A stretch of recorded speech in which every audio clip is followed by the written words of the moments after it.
अब मैं क्लास 8 का शुरू कर रही हूँ ज्योग्राफी। इसमें आज हम चैप्टर 1 देखेंगे। इसमें टोटल 6 चैप्टर हैं, इसे हम धीरे धीरे खत्म कर लेंगे। तो इससे पहले क्लास 6 का सारा चैप्टर हो चुका है।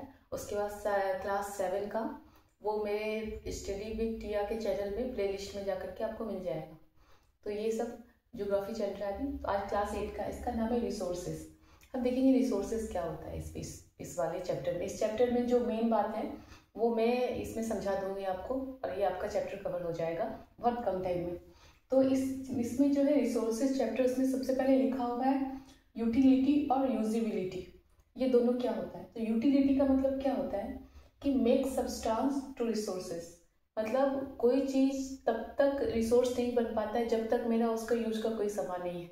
कोई बुक है मेरे पास, वो तब तक मेरे काम का नहीं है जब वो तब तक मतलब रिसोर्स नहीं है, बुक मतलब वैल्यूएबल नहीं है जब तक उसका मेरा यूज नहीं है जीवन में। तो जब तक हमारा कोई चीज यूज का नहीं होता है तब तक वो सब्सटेंस से रिसोर्स नहीं बनता है। जैसे वाटर, वेजिटेबल, बुक, ये सब तब ये चीज रिसोर्स है जब क्या होगा, ये हमारे जीवन में कुछ इसका यूज हो।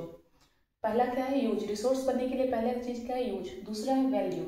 वैल्यू का मतलब होता है कॉस्ट। कोई चीज का क्या कॉस्ट है? किसी का इकोनॉमिक कॉस्ट होता है, किसी का पर्सनल कॉस्ट होता है।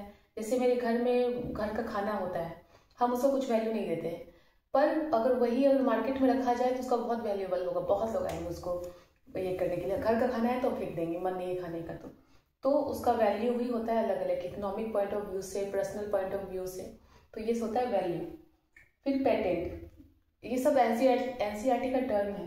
पेटेंट का मतलब क्या होता है? It means the exclusive right over any idea और इन्वेंशन।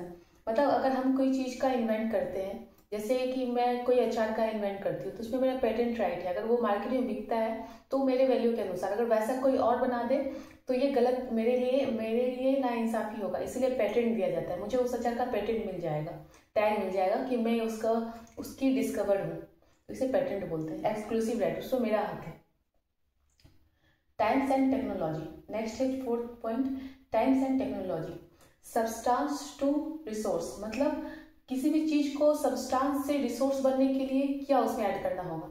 उसमें वो टाइम लगेगा और टेक्नोलॉजी लगेगा, तो वो सब्सटेंस से रिसोर्स बन जाता है। जैसे कि आयरन से घर का ग्रिल बनाना हो, जैसे आयरन से कोई मशीन बनाना हो, तो क्या उसमें पहले ये लगेगा, टाइम लगेगा। उसमें पहले माइनिंग ले करके आएंगे आयरन ओर को, आयरन ओर से आयरन को निकालेंगे, फिर आयरन से ग्रिल बनेगा।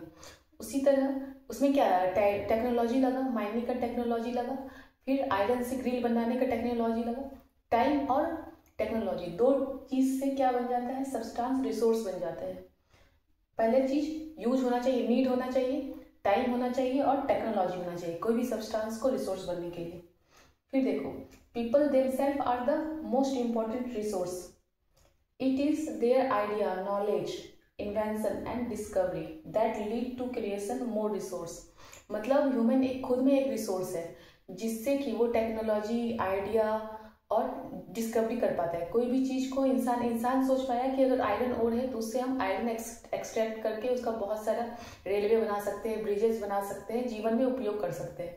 तो ह्यूमन themselves a रिसोर्स, वो ह्यूमन एक अपने आप में रिसोर्स है। इसीलिए इसको और इस रिसोर्स को हम क्वालिटी दे सकते हैं, एक गुड हेल्थ और एक बढ़िया नॉलेज दे करके। इसीलिए लोग पढ़ते हैं, सही हेल्थ रखते हैं, क्योंकि ये एक ऐसा रिसोर्स है जो हर दुनिया में सारे रिसोर्स को समझ सकता है।